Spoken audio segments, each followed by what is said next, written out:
तोड़ेगा, कैसे टूटेगा। बड़े बड़े दिग्गज आगे चले गए, चौधरी देवीलाल से लेके संपत सिंह, चौधरी रणजीत सिंह चौटाला, गुरवीर बेनीवाल, तमाम बड़े बड़े लीडर आकर इस गढ़ को नहीं तोड़ पाए। लेकिन आज ये गढ़ पूरी तरह से टूट चुका है और गढ़ तोड़ने वाले पूर्व IAS अधिकारी हमारे साथ है, उनसे बात करेंगे कि इस गढ़ को कैसे तोड़ा और क्या इनकी स्ट्रेटेजी। नमस्कार सर। नमस्कार। सबसे पहले तो बधाई आपको। थैंक यू, धन्यवाद। आप रूटीन में हर बार 15-20 दिन से लगातार कैंपेन में कह रहे थे कि गढ़ टूट चुका है, आखिर गढ़ टूट चुका है। देखिए, ये जो आदमपुर हल्के की जो जनता है, सारा श्रेय उनको जाता है।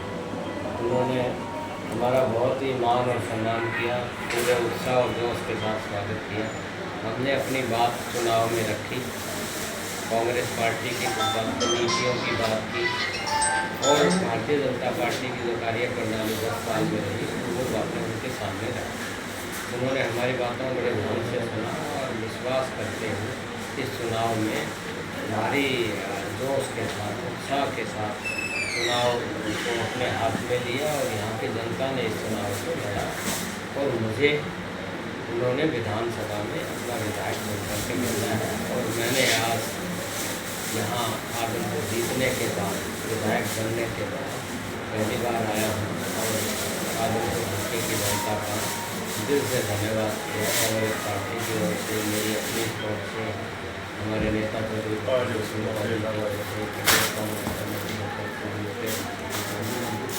और इसी तरह से अब आदमपुर हल्के की जनता के बीच में मैं रहूँगा, उनके सब का साथी बन के रहूँगा और सारी जो समय समय पर जो भी बातें हैं इनको हम साझा करेंगे।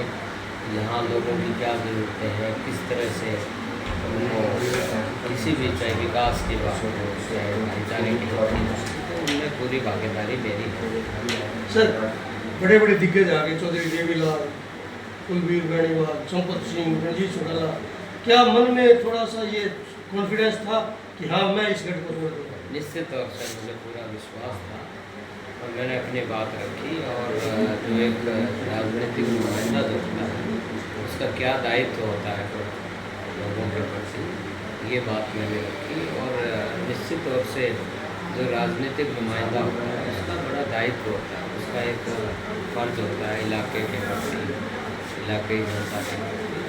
तो वो सारी बातें रखी, इलाके में आज के दिन क्या होना चाहिए, किस तरह की समस्याएं हैं, किस तरह का विकास होना चाहिए। क्योंकि समय जब बदलता है, परिस्थितियाँ बदलती हैं, तो उन्हीं परिस्थितियों के हिसाब से विकास की बात होती है, चाहे शिक्षा की बात हो, चाहे स्वास्थ्य की बात हो। लोगों ने मेरी बात पर विश्वास किया। भजनलाल परिवार के साथ रिटायर्ड IAS का एक टैग जुड़ गया है। चौधरी भजनलाल जी करनाल से IAS रिटायर्ड ID स्वामी से आ रहे, भव्य बिश्नोई IAS रिटायर्ड लोकसभा के अंदर विजेंद्र सिंह आ रहे और फिर भव्य बिश्नोई IAS रिटायर्ड चंद्र प्रकाश जी से आ रहे। क्या ये IAS रिटायर्ड उनको ले बैठ गया?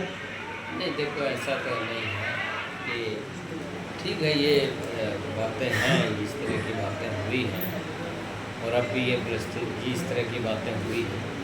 लेकिन क्या होता है, जब भी कोई पार्टी, कांग्रेस पार्टी, राष्ट्रीय पार्टी वो अपने उम्मीदवार का जब चयन करती है तो बहुत कुछ देख करके चयन करती है। चौधरी भूपेंद्र सिंह बघेल और शीर्ष नेतृत्व युवा सभी ने बड़ा इसमें गौर करके और मुझे यहाँ पे उम्मीदवार बना करके भेजा। और निश्चित तौर से हम लोगों को बताने में, समझाने में उनकी क्या ज़रूरतें हैं, किस तरह से उनका हल हो सकता है, हमारी आने वाली पीढ़ी को क्या चाहिए, उनका उज्ज्वल भविष्य कैसे हो, तो वो बातें हमने रखी, लोगों ने विश्वास किया। गिनती चल रही थी, उतार चढ़ाव रहे थे, कभी 400 वोट, कभी 500, कभी 1000, कहीं मन में आई थी कि कहीं ये गढ़ बरकरार ना रह जाए, तो पूरा कॉन्फिडेंस था? नहीं, मुझे पूरा विश्वास था कि मुझे ये भी पता था कि किस एरिया में, किस ग्रामीण इलाके में, किस पॉकेट में किस तरह का वोटिंग ट्रेंड था।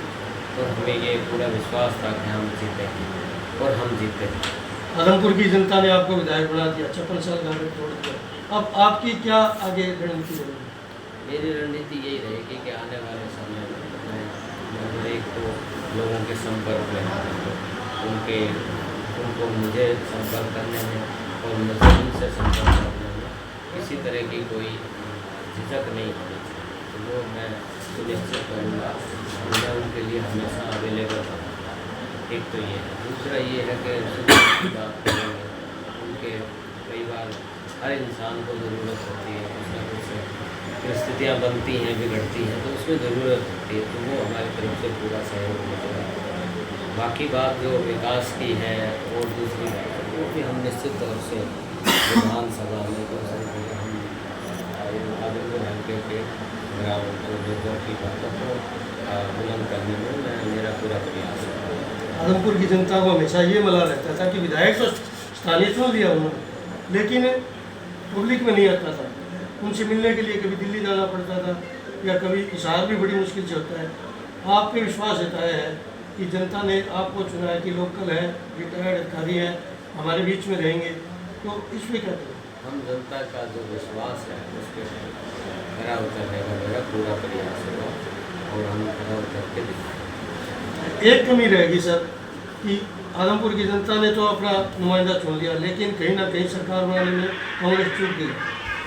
देखिए, वो तो आप परिस्थितियाँ हैं कि किस नेशनल पार्टी की क्या परिस्थितियाँ बनी हैं, और ये जो पब्लिक का जो मैंडेट होता है, जनता का जो मैंडेट होता है, वो एक्सेप्टेबल है सभी को, तो हम भी उसका स्वागत करते हैं। जिस तरह की भी हमारी परिस्थितियाँ हैं, उसमें जो एक विधायक का बहुत बड़ी भूमिका होती है विधानसभा में इलाके की बात उठाने की या प्रशासनिक स्तर पे या सरकार के स्तर पे, तो हर एंगल से मेरा प्रयास होगा कि आदमपुर हल्के का किसी भी तरह से पीछे न रहने दें। सरकार बीजेपी की आ गई, विधायक कांग्रेस का है, लोगों के मन में अब भी थोड़ा बहुत रह गया कि विकास जो चल रहा है थोड़ा बहुत या आगे अब रुक जाएगा आदमपुर का, तो आप इस बात को लेकर निश्चित है कि आदमपुर का संपूर्ण विकास होगा?